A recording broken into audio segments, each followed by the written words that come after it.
नमस्कार दोस्तों, मेरे सभी यूट्यूबर्स का एक बार फिर स्वागत है मेरे चैनल पर। आज कुछ नया पढ़ने से पहले मैं आप सभी को नववर्ष की शुभकामनाएं देना चाहता हूं। जैसे कि 2017 का आज पहला दिन है और इस पहली तारीख को ही हम अपनी एक नई वीडियो लॉन्च करने जा रहे हैं आपके सामने।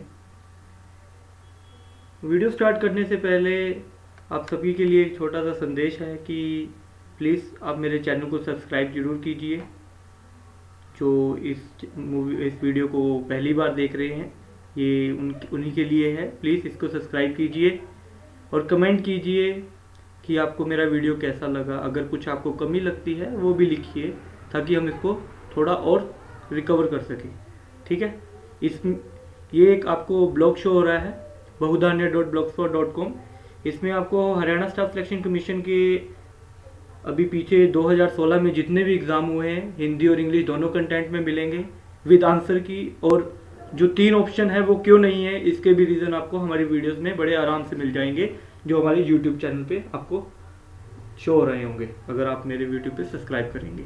ठीक है जी। और आज जो हम स्टार्ट कर रहे हैं उसके बारे में कुछ चर्चा करने से पहले मैं आपको थोड़ा सा अपना ब्लॉग दिखा देता हूँ, दिस वन। इसमें आपको ये दिख रहा होगा चंडीगढ़ पुलिस परीक्षा के लिए, यहाँ क्लिक कीजिए तो आप CBC पे क्लिक करेंगे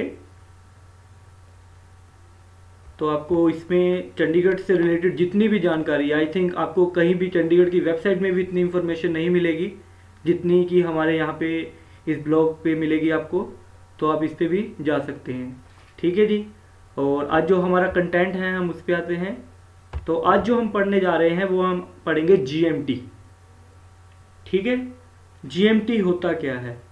आपके एग्ज़ाम में क्वेश्चन रहते हैं, आप अपने मोबाइल पे अगर नया मोबाइल खरीदते हैं तो उसमें टाइम सेट करते हैं तो उसमें GMT शो होता है। आप 5:30 पे क्लिक कर देते हैं तो उसका फंडा क्या है, वो क्या रहता है? चलो फंडे को तो छोड़ो, एग्ज़ाम में क्वेश्चन रहता है। मोस्टली इंपॉर्टेंट बात तो ये है, एग्ज़ाम के लिए तो हमें पढ़ना पड़ेगा इसको, मोबाइल के टाइम सेट करने के लिए तो बात ही बड़ी दूर है। ठीक है, तो उसके बारे में आज हम इसके बारे में थोड़ी सी डिटेल जानेंगे कि कैसे कैसे इसको यूज़ किया जाता है।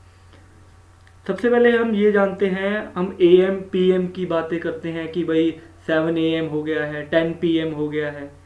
तो इसके बारे में थोड़ी सी इंफॉर्मेशन लीजिए। अगर आपको एग्जाम में क्वेश्चन आता है तो 1 नंबर का क्वेश्चन आप क्लियर कर सकते हो। AM का मतलब होता है एंटी मेरिडियम, जिसका मतलब है मिड डे से पहले के समय को एंटी मेरिडियम बोला जाता है। और PM है पोस्ट मेरिडियम, यानी कि मिड डे के बाद के समय को, यानी दोपहर के 12-1 का जब समय हो जाता है उसके बाद के सभी समय, पूरी समय को पोस्ट मेरिडियम बोला जाता है, AM एंड PM। अब आते हैं नेक्स्ट पॉइंट पे कि जो हमारा टाइम है पूरे वर्ल्ड का वो कहाँ से देखकर सेट किया जाता है, तो वो है ये 0 डिग्री पे GMT लाइन रेखा है। ये इस रेखा से सारा समय नियुक्त किया जाता है। ये यूनाइटेड किंगडम में है, इंग्लैंड यानी कि। अब यहीं से पूरे वर्ल्ड का टाइम सेट किया जाता है। ठीक है जी। अब इसको जानने के लिए हमें कुछ और चीज़ें पता होना चाहिए। जो बेसिक है वो है ये लाइंस। पूरे मैप को 2 लाइंस में कन्वर्ट किया गया है, डिवाइड किया गया है, सॉरी।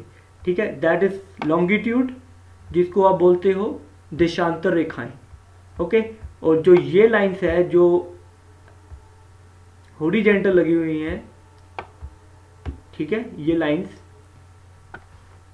इसको बोलते हैं अक्षांश रेखाएं, लैटिट्यूड्स। ओके, तो लॉन्गिट्यूड्स लाइंस होती हैं और लैटिट्यूड्स लाइंस होती हैं। अब हम क्वेश्चन ये पुट होता है कि लॉन्गिट्यूड्स का क्या काम है और लैटिट्यूड्स का क्या काम है। तो जो लॉन्गिट्यूड्स हैं, जो देशांतर रेखाएं हैं, उसका जो काम है, ये देशांतर रेखाएं आपको दिखा रहा हूं मैं, ये इसका काम है हर देश के समय को बनाना कि इस समय इस देश में क्या समय हो रखा होगा, उसको पूरा एग्जैक्ट बताने के लिए हम यूज करते हैं लॉन्गिट्यूड्स लाइन का। और जो अक्षांश रेखाएं हैं, जिसको आप लैटिट्यूड्स लाइन बोलते हो, वो यूज की जाती है जलवायु से रिलेटेड जानने के लिए कि इस एरिया से ऊपर के एरिया की जो जलवायु होगी वो कैसी होगी।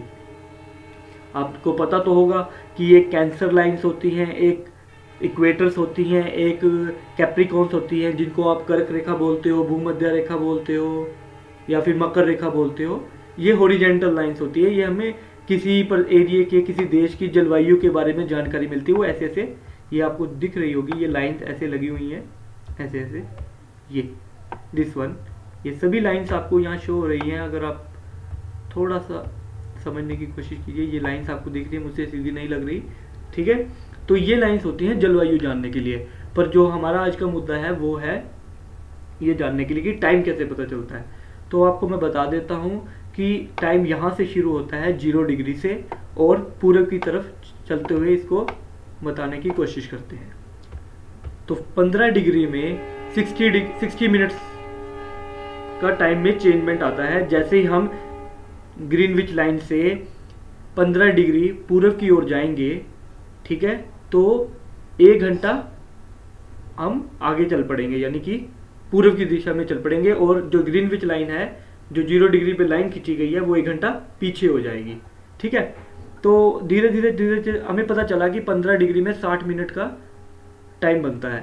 तो अब ये देखते हैं कि जो पाकिस्तान है इसके ऊपर कौन सी लाइन जाती है। तो जो ये लाइन है ये पाकिस्तान के ऊपर से जा रही है, आपको दिख रही होगी, दिस वन लाइन 15 डिग्री, ठीक है, जो मैं आपको मार्क करके दिखा रहा हूँ।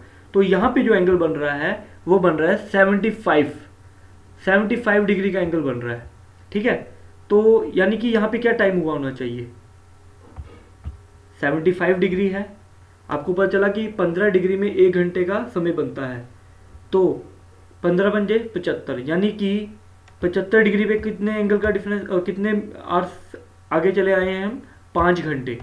5 घंटे का पता, 5 घंटे आगे हैं, यानी जो पाकिस्तान है वो ग्रीनविच लाइन यूनाइटेड किंगडम से 5 घंटे आगे है। उसके बाद बात आती है इंडिया की।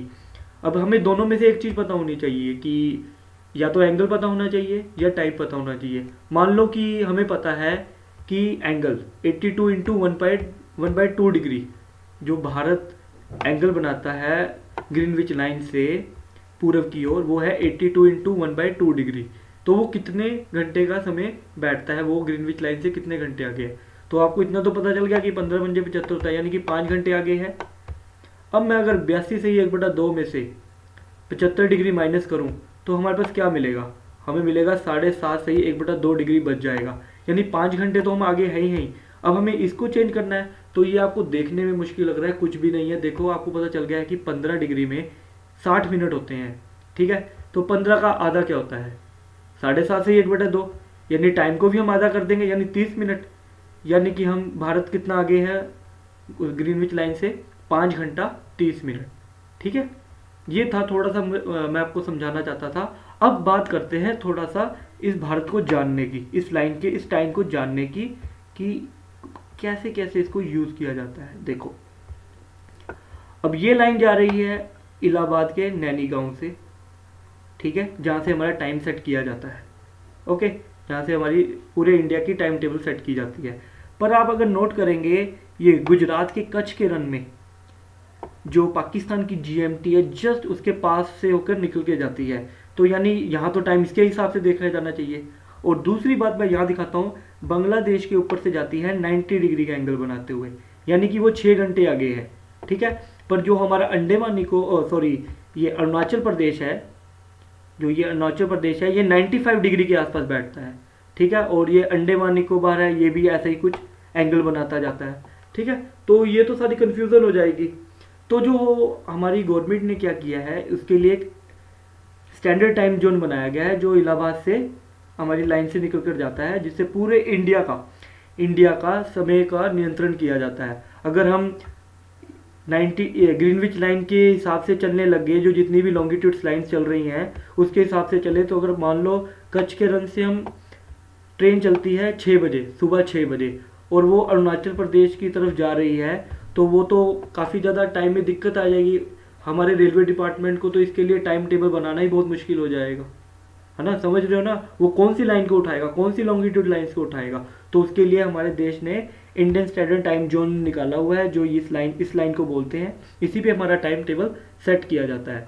तो जो इस लाइन को फॉलो करता है उनमें से कुछ और एरिया भी हैं, जैसे अंडमान निकोबार हमारे ही टाइम जोन को प्रेफर करता है। श्रीलंका भी हमारे ही टाइम के अनुसार चलता है। पर जो बांग्लादेश है वो 90 डिग्री एंगल के ऊपर चलता है, यानी कि वो 6 घंटे आगे है ग्रीनविच लाइन से, और 30 मिनट आगे है हमसे, भारत से 30 मिनट आगे है बांग्लादेश, और जो पाकिस्तान है वो 30 मिनट पीछे है भारत से। इस बात को समझने की कोशिश कीजिए, ठीक है। तो इस वीडियो में मैं बस इतना ही बताना चाहता था आपको।